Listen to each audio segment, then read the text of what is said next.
ठाणे महानगरपालिकेतर्फे सोमवारी 17 मार्च रोजी तिथीप्रमाणे छत्रपती शिवाजी महाराज यांच्या जयंतीचा उत्सव मोठ्या उत्साहात साजरा करण्यात आलाय।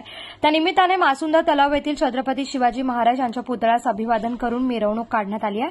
ही मिरवणूक तलावपाळी, टेंबी नाका, कोर्ट नाका, स्टेशन रस्ता, सिद्धिविनायक मंदिर आणि बापूजी गुप्ते चौक या मार्गावर निघाली। सर्वप्रथम अतिरिक्त आयुक्त प्रशांत रोडे, उपायुक्त उमेश बिरारी यांनी मासुंदा तलाव येथील छत्रपती शिवाजी महाराज यांच्या अश्वारूढ पुतळ्यास पुष्पहार अर्पण करून अभिवादन केलं आहे। त्यानंतर पालखीत विराजमान असलेल्या छत्रपती शिवाजी महाराज यांच्या प्रतिमेस वंदन करून मिरवणुकीस प्रारंभ करण्यात आला।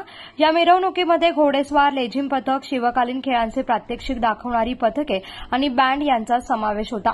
मिरवणुकीदरम्यान माजी उपमहापौर पल्लवी कदम, माजी नगरसेवक पवन कदम, माजी नगरसेवक सुधीर कोकाटे, उपायुक्त शंकर पाटोळे, सहाय्यक आयुक्त सोपान भाईक यांच्यासह अनेक मान्यवर उत्साहामध्ये सहभागी झाले। मिरवणूक मार्गात कोर्ट नाका येथे भारतरत्न डॉ. बाबासाहेब आंबेडकर, टेंबी नाका येथील धर्मवीर आनंद दिघे आणि तलावपाळी येथील पुण्यश्लोक अहिल्याबाई होळकर यांच्या पुतळ्यांना पुष्पहार अर्पण करून अभिवादन करण्यात आले। मिरवणुकीत काळभैरव क्रीडा मंडळ, जय हनुमान क्रीडा मंडळ यांच्या कार्यकर्त्यांनी शिवकालीन खेळांची प्रात्यक्षिके सादर केली आहे। मिरवणुकीची सांगता तलावपाळी येथील पुण्यश्लोक अहिल्याबाई होळकर यांच्या पुतळ्याला अभिवादन करून करण्यात आली आहे। तसंच शिवजयंती उत्सवाच्या निमित्ताने ठाणे महापालिका मुख्यालयातील कैलासवासी नरेंद्र बल्लाळ सभागृह येथे छत्रपती शिवाजी महाराज यांच्या प्रतिमेस पुष्पहार अर्पण करून अभिवादन करण्यात आलं।